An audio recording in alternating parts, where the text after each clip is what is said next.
As the final events of Bible prophecies are rapidly being fulfilled, the call coming from God to His people at such a crisis as this is to come up higher. Come up higher as God called Moses to Mount Sinai. Come up higher as Elijah called the people of God to come up on Mount Carmel. Come up higher because we have a high calling in Jesus Christ. Our High Calling, a devotional by Ellen G. White. In the midst of the fire.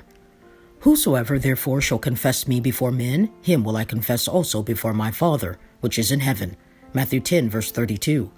A confession of Christ means something more than bearing testimony in social or prayer meeting.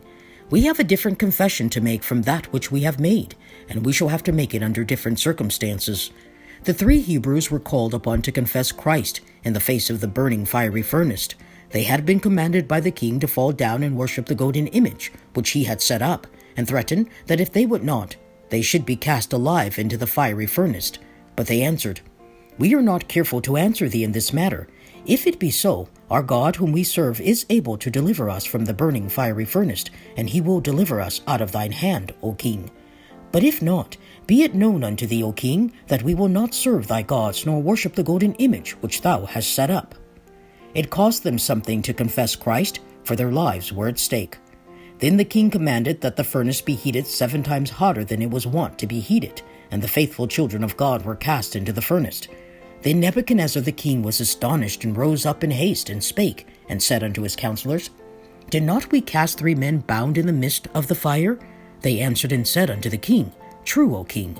He answered and said, "Lo, I see 4 men loose walking in the midst of the fire, and they have no hurt, and the form of the 4th is like the Son of God." Then Nebuchadnezzar called forth the servants of God, and they had not so much as the smell of fire upon them. If you are called to go through the fiery furnace for Christ's sake, Jesus will be at your side. "When thou passest through the waters, I will be with thee, and through the rivers, they shall not overflow thee. When thou walkest through the fire, thou shalt not be burned, neither shall the flame kindle upon thee."